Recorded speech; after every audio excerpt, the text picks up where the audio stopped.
तुम्हारे नस्लों की नस्लें टूटकर बिखर जाएंगी, फिर भी तुम सवर्णों का रोआ नहीं उखाड़ पाओगे। इवेंट की राजनीति और खोखला राजकोष, यूजीसी स्टे से सीएए, वक्फ बिल, कृषि कानून तक लगातार यूटर्न का ढोंग, अरबों के विज्ञापन, कर्ज में डूबता खजाना, महंगाई, बेरोजगारी का क्रूर मजाक। क्या 2047 का विकसित भारत सिर्फ जनता को ठगने का छलावा है? प्रोपेगेंडा, कानूनों की असलियत, सामाजिक ध्रुवीकरण और आने वाली पीढ़ियों पर कर्ज का बोझ। देखिए पूरी हकीकत को बेनकाब करता यह रिपोर्ट। नमस्कार, आप देख रहे हैं आरजे रमझाझर न्यूज छत्तीसगढ़ और मैं हूं पुखराज सिंह। देश की वर्तमान सत्ता संरचना अब एक ऐसे मोड़ पर आ खड़ी है जहां नीतियां जन कल्याण के लिए नहीं बल्कि केवल परसेप्शन यानी छवि बनाने के लिए गढ़ी जा रही है। आज सुप्रीम कोर्ट द्वारा यूजीसी के विवादित नियमों पर लगाया गया स्टे इस बात का पुख्ता प्रमाण है कि सरकार जानबूझकर ऐसे प्रोपेगेंडा वाले कानून लाती है जो अंततः न्यायिक प्रक्रिया या सुनियोजित विरोध की भेंट चढ़ जाते हैं ताकि मूल मुद्दों से ध्यान भटकाया जा सके।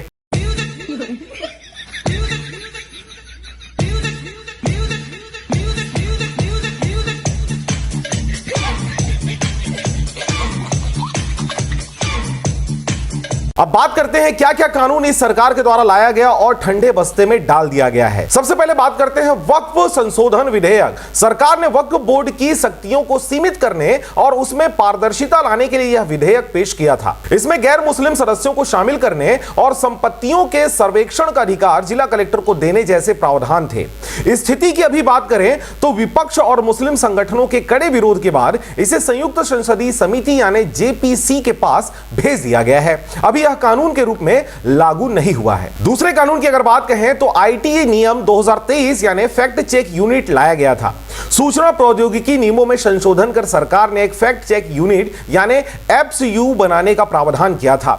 इसके तहत सरकार द्वारा गलत ठहराई गई सूचनाओं को सोशल मीडिया प्लेटफॉर्म से हटाना अनिवार्य होता। लेकिन आज स्थिति क्या है? बॉम्बे हाईकोर्ट और सुप्रीम कोर्ट ने इस पर भी रोक लगा दी है। हाल ही में बॉम्बे हाईकोर्ट ने इस संशोधन को अभिव्यक्ति की आजादी के खिलाफ बताते हुए रद्द कर दिया है। और इसके बाद सीएए की अगर बात कहें यानी सिटीजनशिप अमेंडमेंट एक्ट की अगर बात कहें तो यद्यपि यह कानून 2019 में ही पास हो गया था, लेकिन इसके नियमों यानी रूल्स को अधिसूचित करने में सरकार को 4 साल से भी ज्यादा का समय लग गया। मार्च 2024 में इसके नियम लागू तो कर दिए गए हैं, लेकिन यह मामला अभी भी सुप्रीम कोर्ट में विचाराधीन है। 200 से अधिक याचिकाएं इसकी संवैधानिकता को चुनौती दे रही हैं। और अब अगले अधिनियम की अगर बात कहें तो वन संरक्षण संशोधन अधिनियम 2023 लाया गया। इस कानून के जरिए भी सीमावर्ती इलाकों और कुछ विशिष्ट परियोजनाओं के लिए वन मंजरी की अनिवार्यता को खत्म कर दिया गया था। और आज इसकी स्थिति क्या है? पर्यावरणविदों का तर्क है कि इससे वनों की परिभाषा सीमित हो जाएगी। सुप्रीम कोर्ट ने एक अंतरिम आदेश में यह कहा है कि राज्यों को वन की वही पुरानी परिभाषा माननी होगी जो 1996 के गोदावर्धन केस में तय की गई थी। यानी सरकार का नया प्रावधान पूरी तरह प्रभावी नहीं हो सका है। वहीं कृषि कानून की अगर बात कहें तो सबसे प्रमुख उदाहरण 3 कृषि कानूनों का है। कृषि उपज व्यापार और वाणिज्य विधेयक, मूल्य आश्वासन और कृषि सेवा विधेयक, और इसके साथ ही आवश्यक वस्तु संशोधन अधिनियम को 1 साल लंबे किसान आंदोलन के बाद 2021 में वापस ले लिया था इस सरकार ने।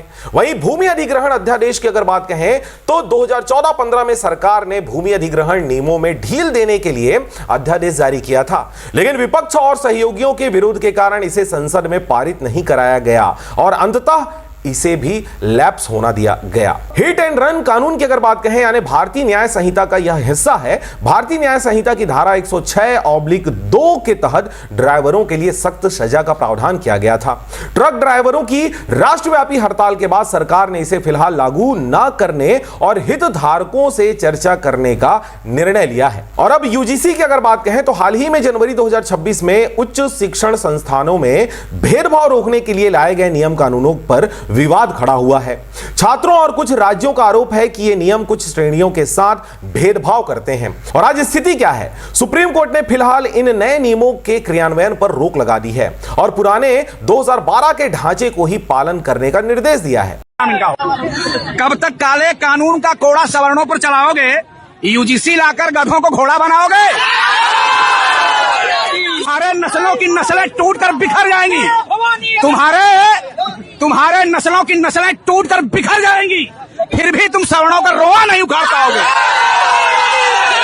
और इन सभी कानूनों को देखते हुए यह समझा जा सकता है कि किस प्रकार से पुरानी योजनाओं पर नया ठप्पा और 2047 का किस प्रकार से मृग तृष्णा लोगों को दिखाया जा रहा है।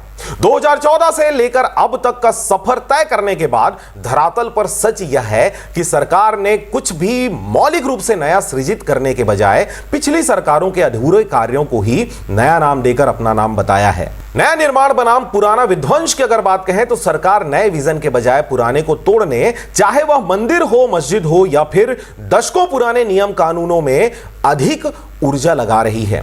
भविष्य का उधार किस प्रकार से सरकार देने वाली है? जी हां, जनता को विकसित भारत 2047 का हसीन सपना तो दिखाया जा रहा है, लेकिन हकीकत में सरकार का बैक गियर लगा हुआ है, जो देश को प्रगति के बजाय सामाजिक ध्रुवीकरण की ओर पीछे ढकेल रहा है।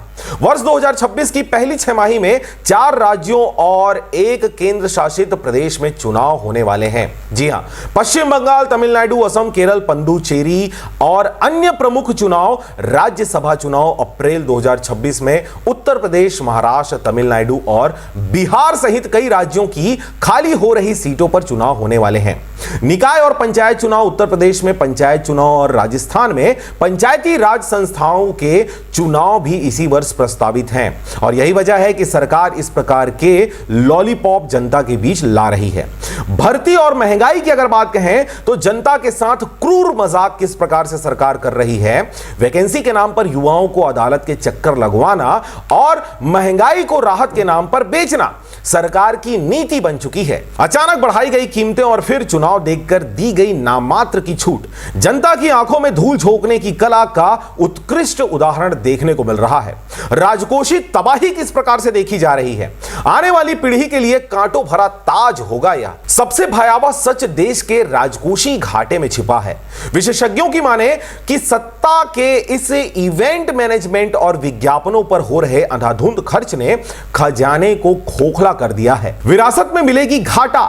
जिस दिन यह सरकार सत्ता से उतरेगी, राजकोषीय स्थिति इतनी भयावह होगी कि उसकी भरपाई करने में आने वाली सरकारों को सैकड़ों साल लग जाएंगे। 200 रुपए की राजनीति भी यह सरकार जानती है। जी हां, डर इस बात का है कि इस आर्थिक तबाही का ठिकरा भी बड़ी चालाकी से उस समय की सत्तारूढ़ सरकार पर मढ़ दिया जाएगा।